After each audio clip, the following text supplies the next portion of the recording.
ರುದ್ರಮೂರ್ತಿ ಅವರ ಪ್ರಕಾರ ಒಂದು ಮನೆಯನ್ನ ಖರೀದಿ ಮಾಡಬೇಕಾದ್ರೆ ಡೌನ್ ಪೇಮೆಂಟ್ ರೇಷಿಯೋ ಏನಿರಬೇಕು, ಇಂಟ್ರೆಸ್ಟ್ ರೇಷಿಯೋ ಏನಿರಬೇಕು, ಟೆನ್ಯೂರ್ ಪೀರಿಯಡ್ ರೇಷಿಯೋ ಎಷ್ಟು ಇಟ್ಕೊಂಡ್ರೆ ಒಳ್ಳೇದು? ತುಂಬಾ ಸಿಂಪ್ಲಿಫೈ ಮಾಡಿ ಹೇಳ್ಬಿಡ್ತೀನಿ. ಸಾಲ ಬೈ ಚಾನ್ಸ್ ಮಾಡಿದ್ರು ಕೂಡ ಅಟ್ಲೀಸ್ಟ್ 70-80% ನಿಮ್ಮ ದುಡ್ಡು ಇರಬೇಕು. 20 to 30% ನೀವು ಬೇಕಾದ್ರೆ ಸಾಲ ಮಾಡಿ, ಅದು ಅಸೆಟ್ ಕ್ರಿಯೇಷನ್ಗಾಗಿರಬೇಕು, ಎಕ್ಸ್ಪೆಂಡಿಚರ್ಗಾಗಿರಬಾರ್ದು. ರೀಪೇಮೆಂಟ್ ಟೆನ್ಯೂರ್ ಕಡಿಮೆ ಮಾಡ್ಕೊಳ್ಳಿ, ಬಡ್ಡಿ ದರ ಕಡಿಮೆ ಇರುವ ಬ್ಯಾಂಕಲ್ಲಿ ತಗೊಳ್ಳಿ, ಬಡ್ಡಿ ಮೇಲೆ ಬಡ್ಡಿ ಬೆಳೆಸ್ಕೊಂಡು ಹೋಗಬೇಡಿ.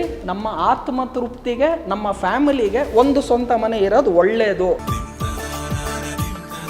ಅದರ ಮೇಲ್ಗಡೆ ಮನೆ ಮಾಡಿದ್ರು ಕೂಡ ಸ್ವಂತ ದುಡ್ಡಿಂದ ಮಾಡಿ ಅದನ್ನ ಬಾಡಿಗೆ ಕೊಟ್ರೆ ಓಕೆ. ಸಾಲ ಮಾಡಿ ಎರಡನೇ ಮನೆಯನ್ನ ಬೇರೆಯವ್ರಿಗೆ ಬಾಡಿಗೆ ಕೊಟ್ಟು ಲಾಸ್ ಮಾಡ್ಕೋಬೇಡಿ. ರಿಯಲ್ ಎಸ್ಟೇಟಲ್ಲಿ ಇನ್ನೊಂದು ಪ್ರಾಬ್ಲಮ್ ಏನು ಅಂದರೆ ಲಿಕ್ವಿಡಿಟಿ. ನಾನು ಶೇರನ್ನು ಇವತ್ತು ತೊಗೊಳ್ತೀನಿ 100 ರೂಪಾಯಿಗೆ, ಲಾಸ್ ಆದರೂ ಪರವಾಗಿಲ್ಲ, ನಾಳೆ 90 ರೂಪಾಯಿಗೆ ಮಾರಿ ನಾನು ದುಡ್ಡು ತೊಗೋಬೋದು. ನೀವು ಇವತ್ತು 15 ಕೋಟಿ ಕೊಟ್ಟು ಪ್ರಾಪರ್ಟಿ ತೊಗೊಂಡಿದ್ದೀರಾ, ನಾಳೆ ಮಾರೋಕ್ಕಾಗತ್ತಾ ನಿಮ್ಗೆ ಇಮಿಡಿಯೇಟಾಗೆ? ಕಾರ್ ತೊಗೊಳೋರ್ದು ಇದೇ ಹುಚ್ಚು. ಬೆನ್ಸ್ ಕಾರಲ್ಲಿ ಬರ್ತಾರೆ, ನೀವೇನು ಅನ್ಕೊಂತೀರಿ ಏನು ಶ್ರೀಮಂತರಪ್ಪ ಬೆನ್ಸಲ್ಲಿ ಬಂದ ಅಂತ. ನೀವು 1 ಕೋಟಿ ಬೆನ್ಸ್ ಕಾರ್ಗೆ ಒಂದು 10-20 ಲಕ್ಷ ಕಟ್ಬಿಟ್ಟು ಡೌನ್ ಪೇಮೆಂಟ್ ತೊಗೋಬೋದು. ನಾನು ಎಲ್ಲ ದುಡ್ಡು ನಾನೇ ಕೊಟ್ಬಿಟ್ಟು ಇಡೀ 1 ಕೋಟಿ ಸಾಲ ಇಲ್ಲದೆ ಬೆನ್ಸ್ ಕಾರ್ ತೊಗೊಂಡಿರ್ತೀನಿ. ನೀವೇನು ಬಂದ್ಬಿಟ್ಟು ನನ್ನ ಡಾಕ್ಯುಮೆಂಟ್ ವೆರಿಫೈ ಮಾಡ್ತೀರಾ? ಬೆನ್ಸಲ್ಲಿ ಕೂತ್ಕೊಳ್ಳೋವಾಗ ನೀವು ಸಾಲ ಎಷ್ಟು ತೊಗೊಂಡಿದ್ದೀರಾ, ಓನರ್ ರುದ್ರಮೂರ್ತಿನ ಯಾರು, ಏನು ವೆರಿಫೈ ಮಾಡಲ್ಲ. 1 ನಿಮಿಷ ಮಾತಾಡಿಸ್ಬೇಕು ಒಬ್ಬ ದಡ್ಡನ್ ನೀವು. ಆ ದಡ್ಡ 1 ನಿಮಿಷ ಮಾತಾಡಿದ ಮೇಲೂ ಅವ್ನು ದಡ್ಡ ಅಂತ ನಿಮ್ಗೆ ಅರ್ಥ ಆಗಿಲ್ಲ ಅಂದರೆ ನೀವು ದಡ್ಡರು ಅಂತ ಅರ್ಥ. ಲೋನ್ ಕೊಡೋದು ತಪ್ಪು, ಇಸ್ಕೊಳೋದು ತಪ್ಪು ಇಂಡಿವಿಜುವಲ್ ಲೆವೆಲಲ್ಲಿ. ಇಲ್ಲಿ ಸ್ಟ್ರಾಂಗ್ ಆಗಿರಬೇಕು. ನೀವು ಇಲ್ಲಿ ಓಲ್ಡ್ ಆಗ್ಬಿಟ್ರೆ ಆಚೆಗಡೆನೂ ಓಲ್ಡ್ ಆಗ್ತೀರಾ. ಇಲ್ಲಿ ಸ್ಟ್ರಾಂಗ್ ಇದ್ದು ಹೆಂಗಿದ್ರೆ ಮೈಂಡಲ್ಲಿ, ಆಚೆಗಡೆನೂ ಹೆಂಗಾಗಿರ್ತೀರಾ, ಸ್ಟ್ರಾಂಗ್ ಆಗಿರ್ತೀರಾ. ಅತಿ ಹೆಚ್ಚು ಗೂಗಲ್ ಸರ್ಚ್ ಮಾಡಿರುವಂಥದ್ದು ಬೇಕಾದ್ರೆ ನೀವು ಸರ್ಚ್ ಮಾಡಿ ನೋಡಿ ಸರ್. ಸಾಲ ಮಾಡಿ ನಾನು ಮನೆ ಕಟ್ಟಲ, ಇಲ್ಲ ನಾನು ಬಾಡಿಗೆಯಲ್ಲಿ ಇಟ್ಕೊಂಡೆ ಅದೇ ದುಡ್ಡನ್ನ ಬೇರೆಗೆ ಇನ್ವೆಸ್ಟ್ ಮಾಡಲ ಅನ್ನೋದು ಅತಿ ಹೆಚ್ಚು ಸರ್ಚ್ ಆಗಿರೋದು ಗೂಗಲಲ್ಲಿ. ಸೊ ಇದ್ರ ಬಗ್ಗೆ ನಿಮ್ಮ ಅನಿಸಿಕೆ ಹೇಳಿ ಸರ್. ಸಿಂಪಲ್ ಉತ್ತರ, ನಂದೇ ಎಕ್ಸಾಂಪಲ್ ಕೊಡ್ತೀನಿ. ನಾನು 40 ವರ್ಷ ನನ್ನ ವಯಸ್ಸುವರೆಗೂ, ಈಗ ನಂಗೆ 43, 40 ವರ್ಷವರೆಗೂ ನಾನು ಬಾಡಿಗೆ ಮನೆಯಲ್ಲೇ ಇದ್ದೆ. 43 ವರ್ಷದವರೆಗೂ? ಹೌದು. ಸೊ ಅಂದರೆ ನನಗೆ ಇದಕ್ಕೆ ಉದಾಹರಣೆ ಮುಖಾಂತರನೇ ಹೇಳ್ತಾ ಇದ್ದೀನಿ. ಚೆನ್ನೈಯಲ್ಲಿ ನನ್ನ ಫ್ರೆಂಡ್ ಒಬ್ಬ ಇದ್ದ, ಅವನು 300 ಕೋಟಿ ಆಸ್ತಿ ಮಾಡಿದ್ದ, 300 crores. ನಾನು ಏನೂ ಇರಲಿಲ್ಲ, ಝೀರೋ. ನಾನು ಅವಾಗ ಒಂದು ಪ್ರಶ್ನೆ ಕೇಳಿದೆ ನನ್ನ ಫ್ರೆಂಡ್ಗೆ, ಏನಂದರೆ ನಿನ್ನ ಹತ್ರ ಇಷ್ಟೊಂದು ದುಡ್ಡಿದೆ, ನೀನು ಯಾಕೆ ಸ್ವಂತ ಮನೇಲಿ ಇಲ್ಲ?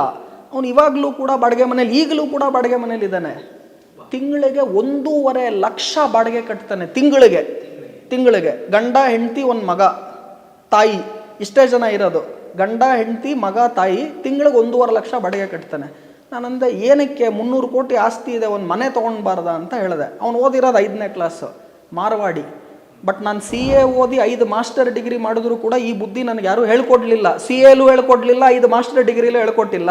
ನನ್ನ ಫ್ರೆಂಡ್, ಚೆನ್ನೈ ಫ್ರೆಂಡ್ ಹೇಳ್ಕೊಟ್ಟ. ಅವನೇನು ಹೇಳ್ದ ಅಂದರೆ, ರುದ್ರ ಈಗ ನೀನು ಮನೆ ಮಾಡಿದೀಯಪ್ಪ, ಎಷ್ಟಾಯಿತು ಮನೆಗೆ? ನಾನು ಅಂದೆ ನಿಂತರ ಮನೆ ಏನಾನ ಮಾಡಬೇಕು ಅಂದರೆ ಅಟ್ಲೀಸ್ಟ್ ಒಂದು 15 ಕೋಟಿ ಬೇಕು ಅಂದೆ.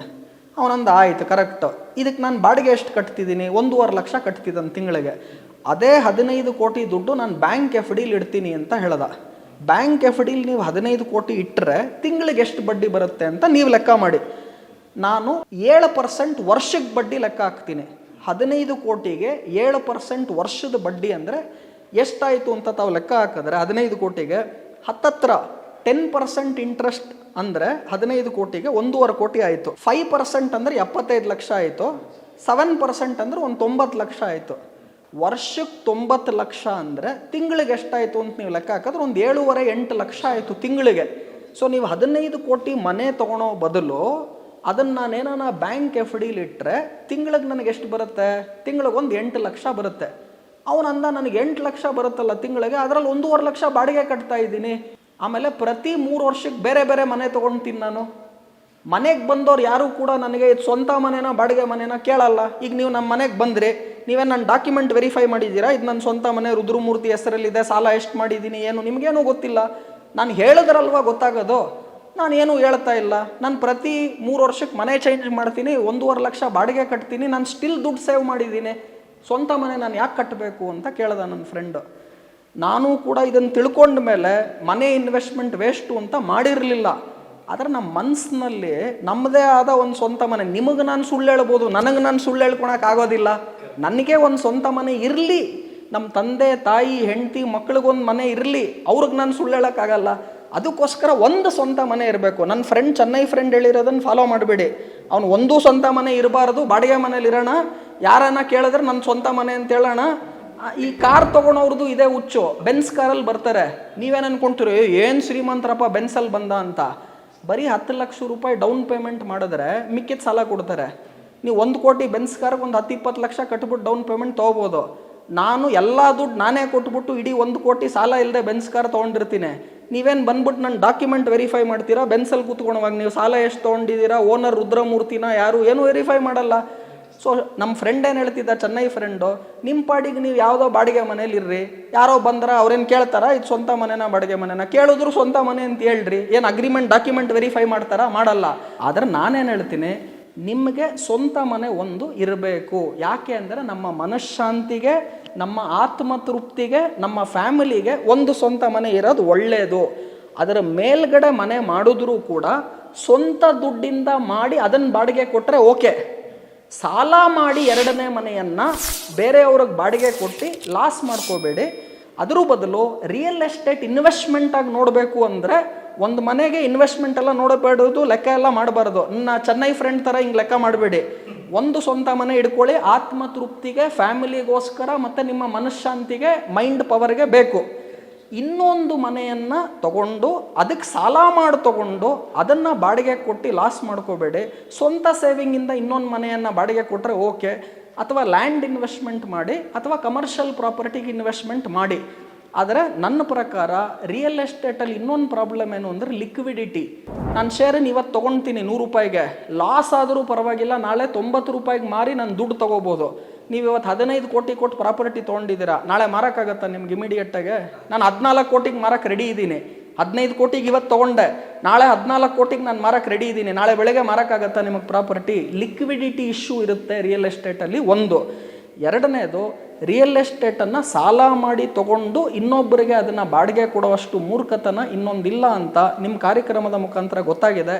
ನಮ್ಮ ತಾತ ಖಂಡಿತವಾಗ್ಲೂ ಬುದ್ಧಿವಂತರು. ಅವ್ರು ರಿಯಲ್ ಎಸ್ಟೇಟಲ್ಲಿ ಹಾಕಿದ್ರು ಕೂಡ 50,000, ಅವತ್ತಿನ ಕಾಲದಲ್ಲಿ 50,000 ತುಂಬ ದುಡ್ಡು. ಅವತ್ತು ಹಾಕಿದ್ದಕ್ಕೆ ಇವತ್ತು ಇಷ್ಟಾಗಿದೆ. ಬಟ್ ತಾತ ಏನು ಮಾಡಿದ್ರು, ನಮಗೆ ಅಂತ ಸ್ವಂತ ಮನೆಗೆ ಅಂತ ಹಾಕಿದ್ರು. ಇನ್ನೊಂದು ಇನ್ವೆಸ್ಟ್ಮೆಂಟನ್ನು ಸಾಲ ತೊಗೊಂಡು ಮಾಡೋದು ಮಾಡಬೇಡಿ ಅಂತ ಹೇಳ್ತೀವಿ. ಸರ್, ಇನ್ನು ಲಾಸ್ಟ್ ಪ್ರಶ್ನೆ, ಈ ಸಾಲವನ್ನು ಮಾಡಿದ್ರೂ ಪರವಾಗಿಲ್ಲ ನಾನು ಮನೆ ಕಟ್ತೀನಿ ಅಂದರೆ, ಈ ಡೌನ್ ಪೇಮೆಂಟ್ನ ಒಂದು ನಾವು ರೇಷಿಯೋ ಪ್ರಕಾರ ನೋಡೋದಾಯ್ತು ಅಂದರೆ, ಅಥವಾ ಇಂಟ್ರೆಸ್ಟ್ನ ರೇಷಿಯೋ ಪ್ರಕಾರ ನೋಡೋದಾಯ್ತು ಅಂದರೆ ಎಷ್ಟು ಮಾಡಿದ್ರೆ ಓಕೆ ಸರ್? ಅಂದರೆ ಕೆಲವರು ನಮ್ಮ ತಂದೆನೂ ಕೂಡ ನಂಗೆ ತುಂಬ ಚೆನ್ನಾಗಿ ಹೇಳ್ತಿರ್ತಾರೆ, ನೀನು ಸಾಲವನ್ನು ಮಾಡಬೇಕಾದ್ರೆ ಅಟ್ಲೀಸ್ಟ್ ಒಂದು 70% ಇನ್ಕೇಲಿ ಇರಬೇಕು, 30% ಸಾಲ ಮಾಡು. ಇಲ್ಲ ನನಗೆ ಇನ್ನೂ ಸ್ವಲ್ಪ ಚೆನ್ನಾಗಿದೆ ಅಂದರೆ 80% ಸಾಲ ಮಾಡು, 20% ಇವು 80% ನಿಂದಿಟ್ಕೋ, ನಿಂದು 20% ಸಾಲ ಮಾಡು ಅಂತಾರೆ. ರುದ್ರಮೂರ್ತಿ ಅವರ ಪ್ರಕಾರ ಒಂದು ಮನೆಯನ್ನು ಖರೀದಿ ಮಾಡಬೇಕಾದ್ರೆ ಡೌನ್ ಪೇಮೆಂಟ್ ರೇಷಿಯೋ ಏನಿರಬೇಕು, ಇಂಟ್ರೆಸ್ಟ್ ರೇಷಿಯೋ ಏನಿರಬೇಕು, ಟೆನ್ಯೂರ್ ಪೀರಿಯಡ್ ರೇಷಿಯೋ ಎಷ್ಟು ಇಟ್ಕೊಂಡ್ರೆ ಒಳ್ಳೇದು? ತುಂಬ ಒಳ್ಳೆ ಪ್ರಶ್ನೆ ಚಂದನ್ ಅವರೇ. ತುಂಬ ಸಿಂಪ್ಲಿಫೈ ಮಾಡಿ ಹೇಳ್ಬಿಡ್ತೀನಿ. ಅನೇಕ ಜನ ಏನು ಮಾಡ್ತಾರೆ, 15 ವರ್ಷ ಲಾಂಗ್ ಟರ್ಮ್ಗೆ ಸಾಲ ಯಾಕೆ ತೊಗೊಳ್ತಾರೆ ಅಂದರೆ EMI ಕಡಿಮೆ ಆಗುತ್ತೆ. ನೀವು ಅದೇ 5 ವರ್ಷ 10 ವರ್ಷ ಪೀರಿಯಡ್ ತೊಗೊಂಡ್ರೆ EMI ಜಾಸ್ತಿ ಆಗಿಬಿಡುತ್ತೆ. ಸೊ ಈ ಬ್ಯಾಂಕಲ್ಲೂ ಏನು ಮಾಡ್ತಾರೆ, EMI ಕಡಿಮೆ ಮಾಡೋಕ್ಕೋಸ್ಕರ ಬೈ ಡಿಫಾಲ್ಟ್ ಎಲ್ಲರಿಗೂ 15 ವರ್ಷಕ್ಕೆ ಸಾಲ ಕೊಟ್ಬಿಡ್ತಾರೆ. 15 ವರ್ಷ ನೀವು ಇವತ್ತಿಂದ ಯಾರೋ ಒಬ್ಬ ವ್ಯಕ್ತಿ ಒಂದು 35 ವರ್ಷ 40 ವರ್ಷ ಆಸೆಯಲ್ಲಿ ಮನೆ ಕಟ್ಟಬೇಕು ಅಂತ ಸಾಲ ಮಾಡಿದ್ರೆ 40 ವರ್ಷದಿಂದ 55 ವರ್ಷದವರೆಗೂ ಬರೀ ಬಡ್ಡಿ ಕಟ್ಟಿ ಕಟ್ಟಿ ವಯಸ್ಸಾಗ್ಬಿಡುತ್ತೆ ಅವ್ರಿಗೆ. ನೀವು ಯಾವಾಗೂ ಕೇಳ್ತೀರಾ, ನಿಮ್ಮನ್ನು 20 ವರ್ಷದ ಹಿಂದೆ ನೋಡಿದೆ ಈಗಲೂ ನೋಡಿದೆ ಹಂಗೆ ಇದ್ದೀರಾ ಅಂತ. ಆ್ಯಕ್ಚುಲಿ ನೀವು ತಪ್ಪು ಹೇಳಿದ್ದೀರಿ. ಅನೇಕ ಜನ ನನಗೆ ಹೇಳ್ತಾರೆ, ಇನ್ನೂ ಯಂಗಾಗಿದ್ದೀರಾ ಅಂತ. ಹಂಗೆ ಇಲ್ಲ, ನಾನು ಇನ್ನೂ ಯಂಗಾಗಿದ್ದೀನಿ ಅಂತ. ಹೇಗೆ ಅಂದರೆ, ಇಲ್ಲಿ ಸ್ಟ್ರಾಂಗ್ ಆಗಿರಬೇಕು. ನೀವು ಇಲ್ಲಿ ಓಲ್ಡ್ ಆಗಿಬಿಟ್ರೆ ಆಚೆಗಡೆನೂ ಓಲ್ಡ್ ಆಗ್ತೀರಾ. ಇಲ್ಲಿ ಸ್ಟ್ರಾಂಗ್ ಇದ್ದು ಯಂಗಿದ್ರೆ ಮೈಂಡಲ್ಲಿ, ಆಚೆಗಡೆನೂ ಯಂಗಾಗಿರ್ತೀರಾ, ಸ್ಟ್ರಾಂಗ್ ಆಗಿರ್ತೀರಾ. ನಾನು ಯಾವಾಗೂ ಹೇಳ್ತೀನಿ, show me a man's mind, I will tell you who is ಅಂತೀನಿ. ದಡ್ಡನಿಗೆ ನೀವೇನೂ ಮಾಡೋದು ಬೇಕಾಗಿಲ್ಲ, 1 ನಿಮಿಷ ಮಾತಾಡು ಅಂತ ಬಿಡಿ, ಇನ್ನೇನು ಬೇಡ, ಅವನೇ ಒಂದು ದಡ್ಡತನ ತೋರಿಸ್ಬಿಡ್ತಾನೆ. 1 ನಿಮಿಷ ಮಾತಾಡಿಸ್ಬೇಕು ಒಬ್ಬ ದಡ್ಡನ್ ನೀವು. ಆ ದಡ್ಡ 1 ನಿಮಿಷ ಮಾತಾಡಿದ ಮೇಲೂ ಅವ್ನು ದಡ್ಡ ಅಂತ ನಿಮ್ಗೆ ಅರ್ಥ ಆಗಿಲ್ಲ ಅಂದರೆ ನೀವು ದಡ್ಡರು ಅಂತ ಅರ್ಥ. 1 ನಿಮಿಷದೊಳಗಡೆ ಒಬ್ಬ ದಡ್ಡನ್ನ, ನಾವೆಲ್ಲ ದಡ್ಡ ಮಾತಾಡೋದೇ ಬೇಡ, ಮೂತಿ ನೋಡಿದ್ರೆ ಹೇಳ್ಬಿಡ್ತೀವಿ, ಭವಿಷ್ಯ ನೋಡಕ್ ಬರಲ್ಲ, ಬಟ್ ಮುಖ ನೋಡಿದ್ರೆ ಗೊತ್ತಾಗ್ಬಿಡುತ್ತೆ ಎಕ್ಸ್ಪೀರಿಯನ್ಸ್ ಅಲ್ಲಿ. ಸೊ ದಡ್ಡನ್ನ 1 ನಿಮಿಷದೊಳಗಡೆ ಅವ್ನು ದಡ್ಡ ಅಂತ ಮಾತಾಡಕ್ ಬಿಟ್ರೆ ಅವನೇ ಹೇಳ್ತಾನೆ. ಅದು ನಿಮ್ಗೆ 1 ನಿಮಿಷ ಆದರೂ ನಿಮ್ಗೆ ಅರ್ಥ ಆಗಿಲ್ಲ ಅಂದರೆ ನೀವು ದಡ್ಡರು ಅಂತ ಅರ್ಥ. ಸೊ ನಾನೇನು ಹೇಳ್ತಿದ್ದೀನಿ, ನೀವು ಯಾವಾಗಲೇ ಕೂಡ ದುಡ್ಡು ತೊಗೊಳುವಾಗ ಫಸ್ಟ್ ಆಫ್ ಆಲ್ ಸಾಲ ಮಾಡದೇ ಇದ್ದರೆ ಬೆಟರು. ಸಾಲ ಬೈ ಚಾನ್ಸ್ ಮಾಡಿದ್ರು ಕೂಡ ಅಟ್ಲೀಸ್ಟ್ 70-80% ನಿಮ್ಮ ದುಡ್ಡು ಇರಬೇಕು. 20-30% ನೀವು ಬೇಕಾದ್ರೆ ಸಾಲ ಮಾಡಿ, ಅದು ಅಸೆಟ್ ಕ್ರಿಯೇಷನ್ಗಾಗಿರಬೇಕು, ಎಕ್ಸ್ಪೆಂಡಿಚರ್ಗಾಗಿರಬಾರ್ದು.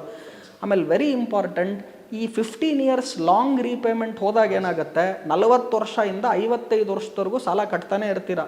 ಎರಡನೇದು EMI ಚಿಕ್ಕದಾಗಿರ್ಬೋದು, ಆದರೆ ಈ 15 ವರ್ಷ ಎಲ್ಲ ಸಾಲ ಮಾಡಿದಾಗ ಸ್ಟಾರ್ಟಿಂಗ್ ಹತ್ತತ್ರ 5 ರಿಂದ 7 ವರ್ಷ ನೀವು ಕಟ್ಟೋ ದುಡ್ಡೆಲ್ಲ ಬರೀ ಇಂಟ್ರೆಸ್ಟ್ಗೆ ಹೋಗುತ್ತೆ ಹೊರತು ಪ್ರಿನ್ಸಿಪಲ್ ರೀಪೇಮೆಂಟ್ಗೆ ಹೋಗಲ್ಲ. ಬಡ್ಡಿಗೆ ಬರೀ ಬಡ್ಡಿ ಬಡ್ಡಿ ಬಡ್ಡಿ ಹೋಗ್ತಾ ಇರುತ್ತೆ.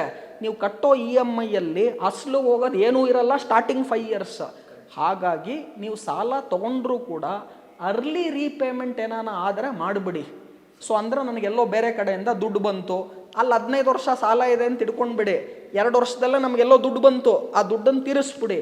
ಅಥವಾ ಜಾಸ್ತಿ ಫುಲ್ಲು ಕಟ್ಟಕ್ಕಾಗಲ್ವಾ, ಒಂದು ಅರ್ಧ ಕಟ್ಬೋದಾ, ತೀರಿಸಿ. ಟೆನ್ಯೂರ್ನಾದಷ್ಟು ಕಡಿಮೆ ಮಾಡ್ಕೊಳ್ಳಿ. 15 ವರ್ಷ ಟೆನ್ಯೂರ್ ಇಟ್ಕೋಬೇಡಿ. ನನಗೆ ಕಟ್ಟೋ EMI ಒಂಚೂರು ಜಾಸ್ತಿ ಆದರೂ ಪರವಾಗಿಲ್ಲ, ನನ್ನ ಟೆನ್ಯೂರನ್ನು ನಾನು ಕಡಿಮೆ ಮಾಡ್ಕೊಳ್ತೀನಿ. ಆಮೇಲೆ ಆಸ್ತಿಗೋಸ್ಕರ ಸಾಲ ಮಾಡಿದ್ರೂ ಕೂಡ ನೀವು ಟೆನ್ಯೂರನ್ನು ಕಡಿಮೆ ಮಾಡಿ ಆಮೇಲೆ ಒಂದು 4 ಕಡೆ ವಿಚಾರಿಸಿ. ಜನ ಏನು ಮಾಡ್ತಾರೆ ಗೊತ್ತಾ, ಇಲ್ಲಿ ಪಕ್ಕದಲ್ಲಿ ಯಾರೋ ಇದ್ದಾರೆ, ಹೌಸಿಂಗ್ ಲೋನು ಈಸಿಯಾಗಿ ಕೊಡ್ತಾ ಇದ್ದಾರೆ ಅಂತ ಹೋಗ್ತಾರೆ. 10%, 12%, 14% ಬಡ್ಡಿ. ಪರ್ಸ್ನಲ್ ಲೋನ್ ಕೆಲವುದೆಲ್ಲ 18%, 20% ಪರ್ ಆ್ಯನಮ್. ಜನಕ್ಕೆ ರೇಟು ಗೊತ್ತಿಲ್ಲ ಎಷ್ಟು ಪರ್ಸೆಂಟು. ಅವ್ನು ಸಾಲ ಕೊಡ್ತಿದ್ದಾನೆ ಅಂತ ತಗೊಬಿಡ್ತಾರೆ. ಆಮೇಲೆ ಅವ್ನು ಆಸ್ತಿ ಎತ್ಕೊಳಕ್ಕೆ ಬರ್ತಾನಲ್ಲ ಅವಾಗ ಯೋಚನೆ ಮಾಡ್ತಾರೆ. ಈ ಗೋಲ್ಡ್ ಲೋನ್ ಇದೇ ಥರ ಆಗ್ತಾ ಇದೆ.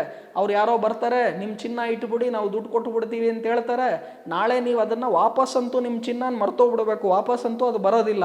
ಬಡ್ಡಿ ಮೇಲೆ ಬಡ್ಡಿ, ಬಡ್ಡಿ ಮೇಲೆ ಬಡ್ಡಿ ಹಾಕ್ಕೊಂಡು ನಿಮ್ಮ ಅಸಲು ಮತ್ತು ನಿಮ್ಮ ಏನು ಅಸೆಟ್ ಇರುತ್ತೆ, ಆಸ್ತಿ ಇರುತ್ತೆ, ಮುಟ್ಟುಗೋಲು ಮಾಡ್ತಾರೆ, ಇಲ್ಲ ಅವ್ರು ತೊಗೊಳ್ತಾರೆ.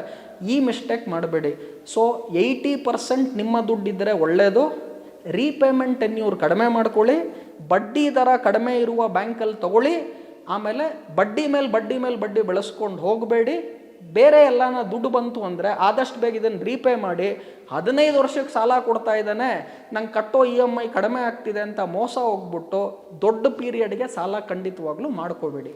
ಸರ್, ಇನ್ನು ಫೈನಲ್ ಕನ್ಕ್ಲೂಷನ್ನು ನಾವು ಆಲ್ರೆಡಿ ಮಾತಾಡಿರೋ ಹಾಗೆ ಸುಮಾರು ಪ್ರಶ್ನೆಗಳಿಗೆ ಸಾಲ ಮಾಡಿ ಮನೆ ಕಟ್ಟಬೇಕಾ ಬೇಡವಾ ಅನ್ನೋ ಪ್ರಶ್ನೆಗೆ ತಮ್ಮ ಫೈನಲ್ ಕಮೆಂಟ್ ಏನು ಸರ್? ಸಿಂಪಲ್ ಉತ್ತರ, ಫಸ್ಟ್ ಆಫ್ ಆಲ್ ಸಾಲ ಮಾಡದೇ ಇದ್ದರೆ ಒಳ್ಳೆಯದು.